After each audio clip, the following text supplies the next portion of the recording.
Hello, I'm Elizabeth Burberry. Antagonisms. Sometimes the entire world feels antagonistic to our existence, all-consuming and never-ending. Antagonisms in their many forms: political, economic, physical, relational, educational. At worst, they manifest in violences that deprive us of our very life worlds. And at best, they can insidiously damage our collective well-being and health, making basic living exhausting to so many of us. And some, if not all of us, feel this exhaustion deeply. We are tired from the antagonisms of our worlds, tired from COVID, mass disability, and mass death, capitalism's commodified relations, gentrifying housing crises and healthcare collapses, tired from genocides, Islamophobia, anti-Blackness, anti-Semitism, and all logics of white domination, tired from climate injustice, more than human precarities, violent nation-state making, resource extraction, buried children, and broken treaties, tired from myths, false moralities, performative allyships, weaponized identities, and failed liberatory action all around us, tired of everything all at once, and tired, too, of being afraid to be activist scholars, igniting desires to get to the root and resist our world's antagonisms, apprehensive about possible repercussions to our livelihood, relations, and health. It often feels that activist scholarship and teaching, calling for more gentle worlds, now makes us deeply vulnerable, putting us at greater risk for discipline, canceling, grievance, and violence. And yet, even with some of our worst fears of such explicit violence having recently been enacted on this very campus, might we question when last we all were, with all of our various identity formations and desires for liberatory worlds, when we were last, all of us, ever safe in academia to begin with? The myth of the university as safe space for those tired of injustice, for those concerned with, as stated in today's advertisement, quote, the constant pursuit of knowledge, truth, and justice, end quote. In fact, some might argue then that our North American institutions of higher ed have rarely ever been safe, welcoming, and just spaces for all peoples. Perhaps the responsibility is ours to acknowledge that the university has always already lacked transformational or radical inclusivity, and instead, as Walcott claimed, is simply another site for, quote, capitalism and artificially imposed scarcity, where small numbers of people have access to what should be our collective resources, end quote. Or, as Moten further articulated, quote, the university is a place of violence.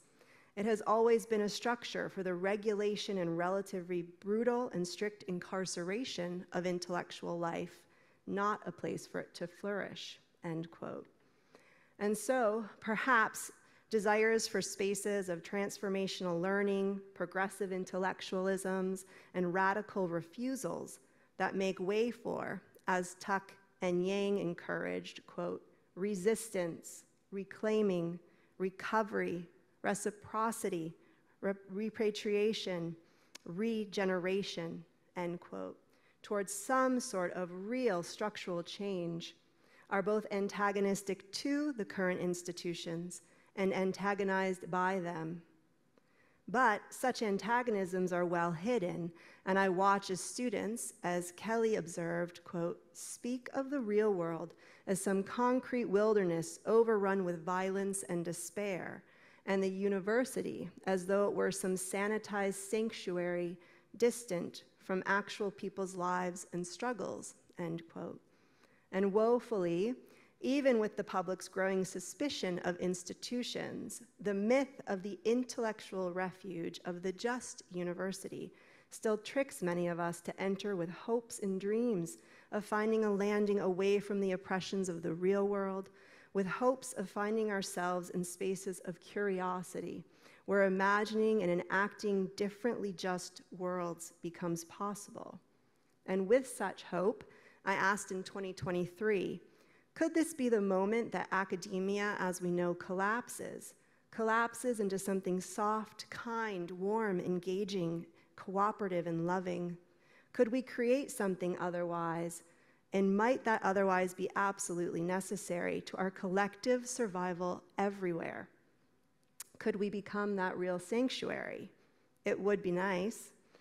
But instead, as many of us have already encountered in our own journeys, I watch as students quickly realize that the current neoliberal university isn't necessarily a special space or a space guaranteed to be any more liberatory than anywhere else. In fact, similar to faculty, many students find themselves beyond the boundaries of academic tradition, unspoken due to identity formations or progressive political attachments. I find them, as I find myself, longing for radical community within the institution to hold us. Community that's committed to doing academia differently, towards saving ourselves and our worlds. For as Lovelace wrote, I too feel, quote, the nuts and bolts of the university within which I operate cannot ignore the urgency with which our collective futures are in question, end quote. And yet, sadly, I admit that after 20 years of negotiating antagonistic responses in my own academic life, it's hard to not become jaded. Some days I question if liberatory work or coalitional communities are even possible in our institutions, and what attempts within these spaces for them are worth our attention, health, and soul. Is this a place to give our heart? Maybe, as Wilderson suggested, we have more important work to do in the world beyond the academy. Maybe we have work that might not include our academic attachments. What if radical work can only happen with an escape from the weight of academic regulation? And so my students and I are left within the mess. And clearly we're not alone. There are full bodies of scholarship that question if building subversive or radical community in the academy is even worth imagining. Perhaps it's impossible. Moten suggested that we must simply, quote, move to an idea that the university is just another workplace, one to struggle against and essentially overthrow, end quote. If only to escape the meaning of our contributions being limited by academia's prescribed notions of excellence. As subversive scholars, then, it sometimes seems the only possible liberatory relationship to the university may be a criminal one, in which we must, as LePaperson stated, quote, wreck, scavenge, retool, and reassemble to produce something different altogether, end quote. So, even as we continue to ask, how do we ignite ourselves as co-activators for something more liberatory in the institution? There is the recognition that a constant pursuit of justice through our academic work is often under threat, antagonized, and finds failure in the institution, either to be stifled with little guarantee of structural change, or perhaps worse, that which is perceived as radical or progressive simply ends up being exploited by the institution, allowing them to make weak claims of progressiveness, diversity, and activism. So while my students and I do our best, as Harney and Moten noted, to, quote, work within and against the institution, end quote, we also may, in wanting radically different revolutionary worlds in the now, seek the exit door, offer ourselves, as James suggested, to labor for justice outside of the academy at sites of struggle capable of revolution, sites that force the requirement of not accepting inside the institution as our final destinations for activism and transformation. What, though, does this mean for our careers, our educations? I'm not sure yet.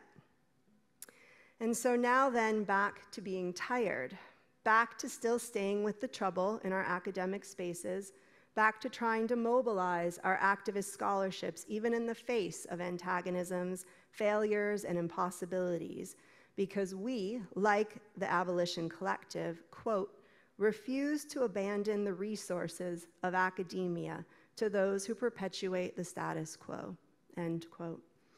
Back to being so tired of the world, of academia, of our urgent need for transformations that all we can imagine doing is finding ways to change everything, as Wilson Gilmore would suggest. From how our fields function to how universities exist to how we may need to exit them to exceed mere performance and co-activate urgent change in our worlds. So much needs to change. My greatest fear are that too many antagonisms, political, economic, relational, educational, interpersonal, will delay us from collectively making it so. And still, many of us will continue to take risks where we can, when we can, for that something otherwise, for that something different. Because like me, so many are more tired of than tired from the antagonisms of our world. Thank you.